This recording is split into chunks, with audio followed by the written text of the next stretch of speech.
विद्यार्थी मित्रों chapter number 7 प्राणियों में चेता रचनाकीय आयोजन। हवे एमां आपणे वंदानुं पाचन तंत्र एनी वात करवानी छे। तो पाचन तंत्र जे छे एने संपूर्ण कहेवामां आवे छे। संपूर्ण केम कहीए छे? कारण के ते पाचन जो सौथी शुरुआत में मुखद्वार अने अंते मळद्वार धरावे छे, माटे आपणे एने संपूर्ण कहीए छे। बराबर। हवे एनी अंदर जोईए तो जे मुख आज एना पाचन तंत्र छे एने 3 भागमां वहेंची दीधेलुं छे। अग्रांत्र एटले के जे आ पाचन मार्ग छे एनो अग्रभाग एटले अग्रांत्र, पछी वच्चेनो भाग जेने मध्यांत्र कहेवाय अने त्यार पछीनो भाग जेने पश्चांत्र अथवा तो छेल्लो भाग जेने पश्चांत्र तरीके ओळखवामां आवे छे। तो जो अहींया तमे आकृतिमां आपणे जोईशुं तो अहींया जे भाग छे आटले सुधीनो भाग आज प्रवर्गो देखाय छे त्यां सुधीनो भाग एने अग्रांत्र कहेवाय। हवे आ जे भाग छे आ गुजराती भाग ए मध्यांतर अने त्यार पछीनो अहींया प्रवर्गाया ए पछीनो भाग आने पश्चांतर तरीके आपणे ओळखीए छे। हवे सौथी पहला जो अग्रांत्रनी बात करीए तो आपणे मुखनी तो बात करी के सौथी पहला अग्र छेडे शुं होय तो मुख होय। मुखमां मुखद्वार आवे, मुखांगो आवे। मुखांगोमां आपणे जोई गया था एक जोड़ प्रथम जंप, एक जोड़ अधोजंप, एक जोड़ एक अधिजंप अने एक द्वितीय जंप आवेલું હોય અને અધોજીવા એટલે કે જીભ હોય છે એ એના મુખાંગોની આપણે વાત કરી ગયા છે। હવે ત્યાર પછી મુખ જે છે એ કંઠ નળીમાં ખુલે છે। जे अधोजीवा है लाल ग्रंथि धरावे छे तो अहींया जे ग्रीन ग्रीन देखवा मळे छे लाल ग्रंथि छे। त्यार पछी आवशे कंठनळी। कंठनळी जे छे अहींया ए शेमां खुले छे तो के अन्ननळीमां खुले छे। अन्ननळी अन्न संग्रहाशयमां खुले छे। तो आ जुओ अन्न संग्रहाशय छे ज्यां खोराकनो संग्रह थशे। हवे त्यार पछी पेशणी आवे छे। पेशणी जे छे एमां बहारनी बाजुए वर्तुળી स्नायु अने अंदर तरफ काइटिनना बनेला 6 दांतनी रचना जेवी रचना छे जे खोराकने एकदम बारीक भूको करवानुं काम करशे। खोराक शुं करे छे तो के दळे छे, बारीक भूको करे छे, मिक्सर ग्राइंडर जेवुं काम करे छे। त्यार पछी आजे अन्न संग्रहाशय छे रस अने उदर बंने भागमां वहेंचायेલું होय छे। पेशणी पछी पेशणी सुधीनो जे भाग हतो एने आपणे शेना तरीके ओळखीए छीए? अग्रांत्र तरीके ओळखीए छीए। अग्रांत्र अने मध्यांत्रने जोडाणनो भाग एने अंधांत्र कहेवामां आवे छे। जे आंगળી जेवा प्रवर्ग छे जेनी संख्या लगभग 6 થી 8 जेटली होय। आंगળી जेवा प्रवर्ग जेनी संख्या 6 થી 8 जेटली होय अने आ प्रवर्ग ए शुं काम करे तो के आ प्रवर्ग पाचक रसोनो स्त्राव करवानुं काम करशे। शुं काम करशे? पाचक रसोनो स्त्राव करशे। त्यार पछी मध्यांतर गुजराती भाग आवशे। मध्यांतर अने पश्चांत्रनो जोडाण भाग जेने मालपीय नलिका 150 जेटली मालपीय नलिकाओ छे। आ मालपीय नलिका उत्सर्ग एकम तरीकेनुं काम करशे। कोनुं काम करशे? उत्सर्ग एकम એટલે કે જે કચરાનો બહાર નિકાલ કરવાનો છે એમાં મદદ થશે। હવે जे पश्चांत्र छे ए मध्यांत्र करता पહોળો भाग छे। तमे जो थोड़ो पહોળો દોરેલો छे, मध्यांत्र करता पહોળો भाग छे अने एने 3 भागमां वहेंचवामां आवे छे। सौथी पहेलो जे शरूआतनो भाग छे एने कहीशुं शेषांत्र। शेना तरीके ओळखीशुं? शेषांत्र ત્યાર પછી કોલોન, કયો ભાગ આવશે? કોલોન, અને પછી આવશે કોથળીમય ભાગ મળાશય. આ ત્રણેય શેમાં સમાવેશ થાય છે? પશ્ચાંત્રમાં સમાવેશ થશે. શેષાંત્ર, કોલોન અને કોથળીમય રચના, જેને કહેવાય મળાશય. મળાશય છેલ્લે શેમાં ખુલે છે? મળદ્વારમાં ખુલે છે. તો આ રીતની રચના એના પાચન તંત્રની થશે. શેની રચના થાય છે? પાચન તંત્રની. એ પછી એનું રુધિરાભિસરણ તંત્ર જોઈએ આપણે. તો રુધિરાભિસરણ તંત્રમાં એવું કહે છે કે ખુલ્લા પ્રકારનું રુધિરાભિસરણ તંત્ર છે. ખુલ્લાનો મતલબ એવો થશે કે રુધિર વાહિનીઓ છે નહીં. એનો મતલબ રુધિર એ કોટરમાં જશે, હૃદયમાંથી કોટરમાં, કોટરમાંથી પાછું હૃદયમાં, એવી રીતના શરીરના કોટરમાં એવી રીતના વહન પામે છે.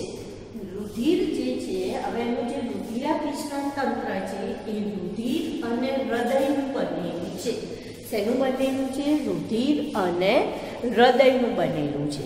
હવે એમાંથી જે રુધિર છે એ રુધિરનું જો બંધારણ આપણે જોઈએ તો એ રુધિર રસ અને કોષો ધરાવે છે, જે કોષને હિમોસાઇટ્સ તરીકે ઓળખવામાં આવે. રુધિર રસ અને કોષ, જેને હિમોસાઇટ્સ તરીકે ઓળખીએ છીએ આપણે.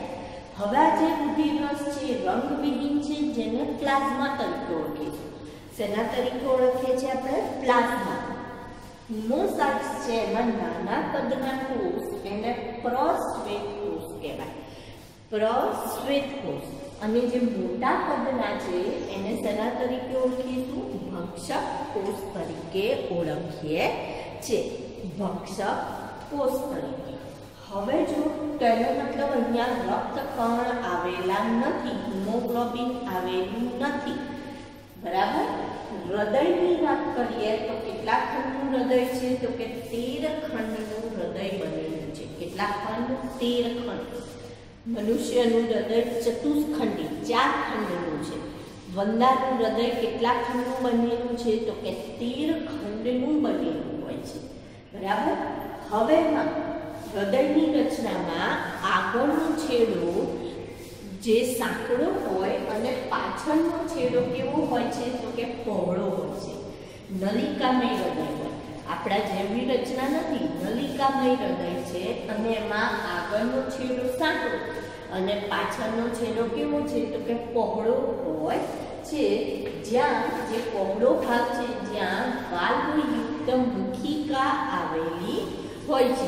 વાલ્વયુક્ત શું આવેલું છે? મુખિકા આવેલી છે, બરાબર. હવે જે મહાકોટર હોય, એના શરીરમાં મહાકોટર હોય, ત્યાંથી રુધિર મુખિકા દ્વારા શેમાં જશે? હૃદયમાં જશે.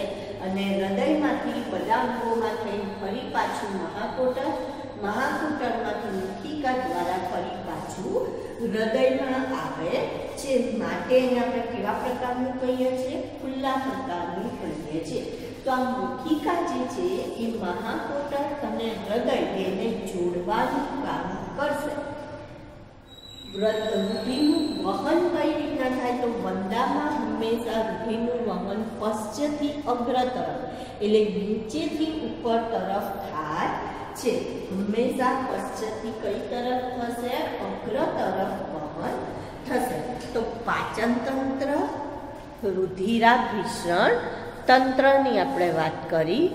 હવે ત્યાર પછી એનું શ્વસન તંત્રની વાત કરીએ આપણે. તો જો શ્વસન તંત્રમાં આપણે જોઈએ તો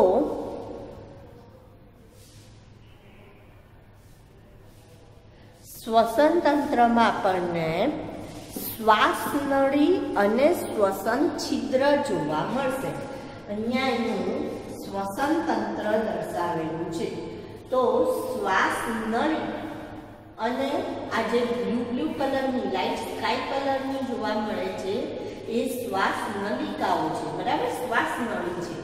અને શ્વસન છિદ્ર જોવા મળે છે. દરેકના છેડે આ રીતના છિદ્ર જોવા મળશે। દરેક શ્વાસ નલિકાના છેડે શું જોવા મળશે? શ્વસન છિદ્ર। હવે સમગ્ર શરીરમાં શ્વાસ નલિકાઓ આવેલી હોય, શ્વાસ નળી એ એના સમગ્ર શરીરમાં આવેલી છે। શ્વાસ નળી તેના સમગ્ર શરીરમાં આવેલી હોય છે અને જ્યારે અંત પામે તો જે અંતિમ શાખા હોય એને શ્વસન નલિકા અથવા સૂક્ષ્મ શ્વાસ નલિકા કહેવાય। અંત પામે એને શું કહીશું? સૂક્ષ્મ શ્વાસ નલિકા। શ્વસન છિદ્રની વાત કરીએ તો 10 જોડ શ્વસન છિદ્ર છે। કેટલા? 10 જોડ। હવે શ્વસન છિદ્રનું કામ શું? તો જો હવા વાતાવરણમાંથી જે હવા આવે છે એ હવા અને એટલે વાતાવરણની હવા અને શ્વાસ નળીનો સંપર્ક કરવાનું કામ કરશે। એ બેના સંપર્કનું કામ કોનું છે? શ્વસન છિદ્રનું છે। કારણ કે શ્વસન છિદ્ર શરીરની સપાટી જોડે આવેલા છે એટલે હવામાંથી ઓક્સિજન કે વાતાવરણમાંથી હવા લેવાનું કામ કોણ કરશે? શ્વસન છિદ્ર। અને કોને આપશે? તો કે શ્વાસ નળીને આપે છે, આપવાનું કામ કરશે એટલે બેના સંપર્કનું કામ કરશે। 10 જોડ છે એમાંથી 2 જોડ ઉરસ પ્રદેશમાં, 2 જોડ ક્યાં છે? ઉરસ પ્રદેશમાં અને બાકીના 8 જોડ ઉદર પ્રદેશમાં આવેલા છે। શ્વસન છિદ્રમાં 2 જોડ ઉરસ પ્રદેશમાં અને 8 જોડ ઉદર પ્રદેશમાં આવેલા છે। હવે આમાં શું થશે? તો કે વાતાવરણમાંથી જે પણ ઓક્સિજન હશે એ ઓક્સિજન લેવાનું કામ કોણ કરશે? શ્વસન છિદ્ર કરશે। કોણ કરશે? શ્વસન છિદ્ર। અને એ લીધા બાદ એ કોને આપવાનું કામ કરશે? તો કે શ્વાસ નળીને આપે છે। કોને આપે છે? શ્વાસ નળી। શ્વાસ નળીની જે અંતિમ શાખા છે એને આપણે શેના તરીકે ઓળખીએ છીએ? સૂક્ષ્મ શ્વાસ વાહિકા। શેના તરીકે ઓળખીશું? સૂક્ષ્મ શ્વાસ વાહિકા।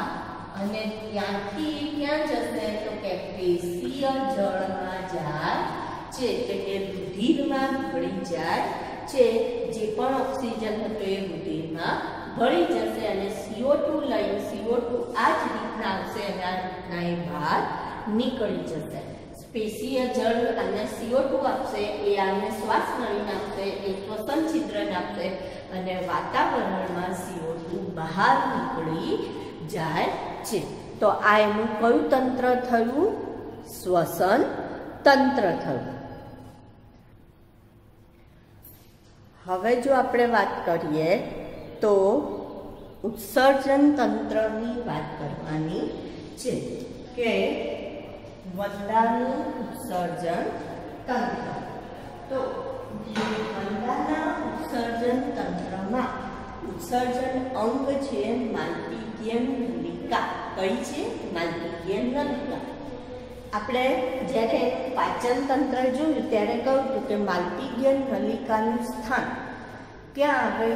માલ્પીગિયન નલિકા તો મધ્યાંત્ર અને પશ્ચાંત્રના જોડાણ સ્થાને 150 જેટલી માલ્પીગિયન નલિકાઓ આવેલી છે। કેટલી? 150 જેટલી માલ્પીગિયન નલિકાઓ આવેલી છે। હવે એ ઉત્સર્ગ પદાર્થ તરીકે કોનો નિકાલ કરશે? તો ઉત્સર્ગ પદાર્થ તરીકે યુરિક એસિડનો નિકાલ કરે છે। એટલે એનો મતલબ જે સંધિપાત સમુદાયના પ્રાણી છે, કીટક વર્ગના પ્રાણી છે, એ લોકોને અને એમાં પણ ખાસ કરીને વંદાને આપણે યુરિક એસિડ ત્યાગી પ્રાણી તરીકે ઓળખીએ છીએ। હવે જો યુરિક એસિડ 3 પદાર્થો છે કે જેનો આપણે ઉત્સર્જનમાં ત્યાગ કરી શકીએ છીએ। નાઇટ્રોજનયુક્ત 3 પદાર્થો, એક એમોનિયા, બીજું યુરિયા અને ત્રીજું યુરિક એસિડ। કેટલાક પ્રાણીઓ એમોનિયાનો ત્યાગ કરે, કેટલાક યુરિયાનો ત્યાગ કરે અને કેટલાક યુરિક એસિડનો ત્યાગ કરે। મનુષ્ય જે છે એ ઉત્સર્ગ પદાર્થ તરીકે યુરિયાનો ત્યાગ કરે છે. શેનો ત્યાગ કરશે? યુરિયા. એમોનિયા જે છે એ ઝેરી પદાર્થ છે. જેવું ઉત્પન્ન થાય તરત જ આપણું યકૃત જે છે એ એમોનિયાને યુરિયામાં ફેરવી દે છે અને આપણે યુરિયા તરીકે એનો ત્યાગ કરીશું.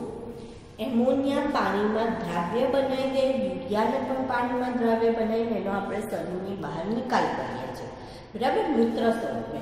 હવે જે યુરિક એસિડ છે એ યુરિક એસિડ સ્ફટિકમય રચના છે અને એવા પ્રાણીઓ કે જે લોકોને પાણી ઓછું નિકાલ કરવાનું હોય એવા પ્રાણીઓમાં યુરિક એસિડનો ત્યાગ થતો હોય છે. કારણ કે એ સ્ફટિકમય રચના છે જેમાં પાણીનો ત્યાગ ઓછો થાય છે.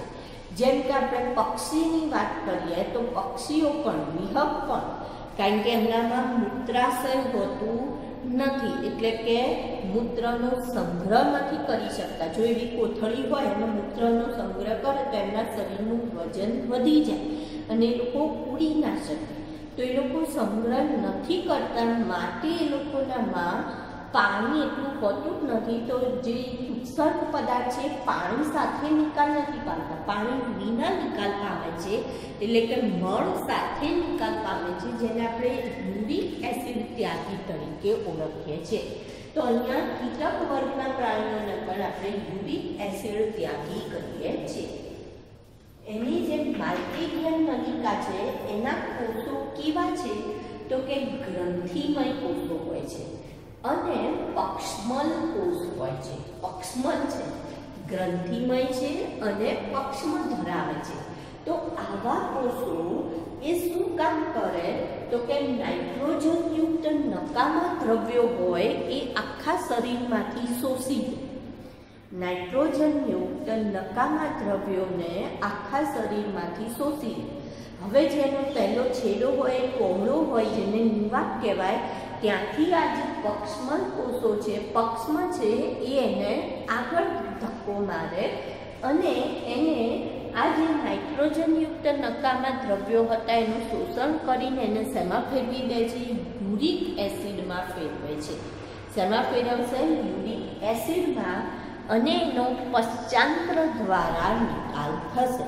શેના દ્વારા? પશ્ચાંત્ર દ્વારા શરીરની બહાર નિકાલ થશે, બરાબર. તો આ ઉત્સર્જન તંત્રની આપણે વાત કરી રહ્યા છીએ, જેમાં સહાયક કેટલીક રચનાઓ સહાયક પણ હોય કે જે એને ઉત્સર્જન માલ્પીડિયન નલિકાથી કાર્ય ના પણ થઈ શકતું હોય ઘણી વખતે. તો એને સહાય કરવા માટે કેટલીક ગ્રંથિ હોય જેને યુરિકોઝ ગ્રંથિ તરીકે ઓળખવામાં આવે, અથવા તો કેટલાક ઉત્સર્ગ કોષો હોય જેને નેફ્રોસાઇટ્સ કહેવાય. જે ઉત્સર્ગ કોષો હોય એને નેફ્રોસાઇટ્સ કહેવાય. અને મેદકાય પણ છે કે જે એને મદદ કરે છે ઉત્સર્જનમાં. મેદકાય, ઉત્સર્ગ કોષો અથવા એને નેફ્રોસાઇટ્સ અને યુરિકોઝ ગ્રંથિ એ શું કરશે? તો કે એને મદદ કરશે ઉત્સર્જનમાં. અને સાથે સાથે માલ્પીડિયન નલિકા તો છે જ ઉત્સર્જન માટે. તો એનું ઉત્સર્જન તંત્ર. ત્યાર પછી આવશે ચેતાતંત્ર. તો ચેતાતંત્ર જે છે એ ચેતાકંદનું બનેલું છે. શેનું બનેલું છે? ચેતાકંદ. હવે આ જે ચેતાકંદ છે એમાં ઉરસમાં 3 ચેતાકંદ અને ઉદરમાં 6 ચેતાકંદ ગોઠવાયેલા હોય છે. ઉરસમાં કેટલા છે? 3 ચેતાકંદ. ઉદરમાં 6 ચેતાકંદ ગોઠવાયેલા હોય. જેનો શીર્ષનો ભાગ છે એ શીર્ષમાં ચેતાતંત્રનો થોડોક જ ભાગ હોય છે.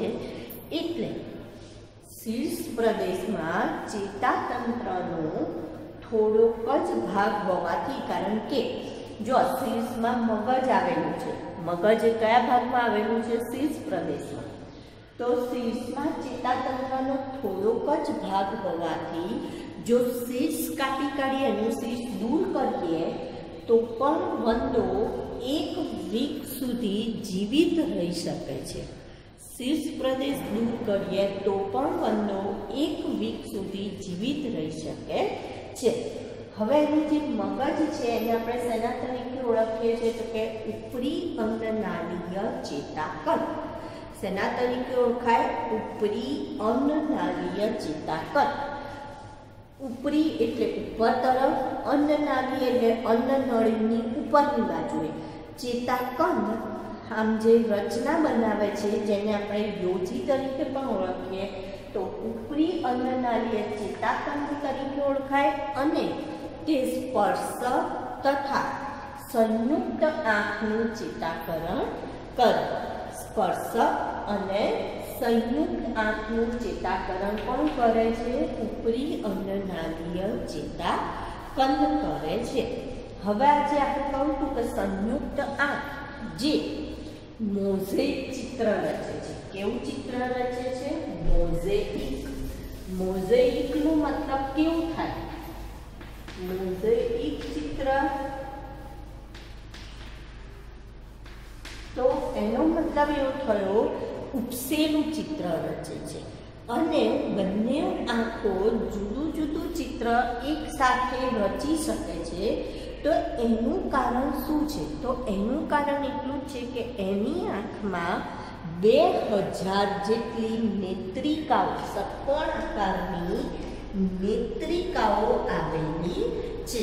2000 જેટલી શું આવેલી છે? ષટ્કોણ આકારની નેત્રિકાઓથી બનેલી હોય એટલે એક જ પદાર્થના ઘણા બધા પ્રતિબિંબ રચે. એક જ પદાર્થના ઘણા બધા પ્રતિબિંબ રચે એટલે મોઝેઇક ચિત્ર તૈયાર થાય. આપણને ઉપસેલું ચિત્ર આપણને જોવા મળશે. બરાબર? 2000 જેટલી નેત્રિકાઓ ધરાવે છે. જો સંવેદી અંગ તરીકે જોઈએ તો સંવેદી અંગ તરીકે શું આવેલું હોય તો કે આંખ, સ્પર્શ, પૂંછસૂળ, જંઘમૂછ ધરાવે છે. સંવેદી અંગ તરીકે શું આવેલું છે? આંખ, સ્પર્શ, જંઘમૂછ અને પૂંછસૂળ ધરાવે છે. એ એના શું થયા? સંવેદી અંગ થયા. હવે ત્યાર પછી આપણે નર અને માદા વંદાનું પ્રજનન તંત્રની વાત કરીએ. હવે આપણે પ્રજનન તંત્રની વાત કરીએ તો વંદાના પ્રજનન તંત્રમાં વંદો એકલિંગી પ્રાણી છે એટલે નર પ્રજનન તંત્ર અને માદા પ્રજનન તંત્ર અલગ અલગ જોવા મળશે. તો સૌથી પહેલાં આપણે નર પ્રજનન તંત્રની વાત કરીએ તો એમાં એક જોડ શુક્રપિંડ આવેલા છે જે ઉદર પ્રદેશમાં 4 થી 6 નંબરના ખંડમાં હોય. શુક્રપિંડ શુક્રવાહિનીમાં ખુલે છે જે પાતળી નલિકામય રચના છે. શુક્રવાહિની સ્ખલન નલિકા સાથે મળી જશે. સ્ખલન નલિકા મળદ્વારની વક્ષ બાજુએ આવેલી છે જે નર જનન છિદ્રમાં ખુલે છે. હવે એમાં સહાયક ગ્રંથિ તરીકે જોઈએ તો છત્રાકાર, ઓમ્લોબેટ અને શુક્રાસન એની સહાયક ગ્રંથિઓ છે. શુક્રાસનમાં શુક્રકોષોનો સંગ્રહ થાય. જો બાહ્ય જનનાંગની વાત કરીએ તો જનન ધડક તરીકે આવેલા રચના જે જનન છિદ્રની ફરતે કાઇટિનયુક્ત રચના છે એને આપણે જનન ધડક તરીકે ઓળખીએ છીએ. ધડલોમ જેવી અથવા વાળ જેવી રચના જે જનન છિદ્રની ફરતે આવેલી હોય છે અને કાઇટિનની બનેલી રચના છે. तो हवे अहींया जो आकृतिनी अंदर आपणे जोईए तो आकृतिमां तमे जोशो सौथी पहेला आकृतिमां आपणे जोईशुं तो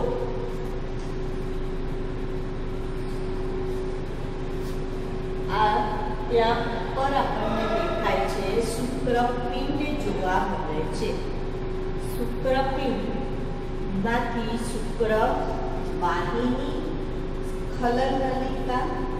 हवे जे आपणे नर जनन छिद्रनी वात करीए छीए तो आ नर जनन छिद्र अने एनी आजुबाजु जनन द्रड़को आ जे ग्रीन પાંદડા જેવી રચના છે जनन દ્રડકો છે।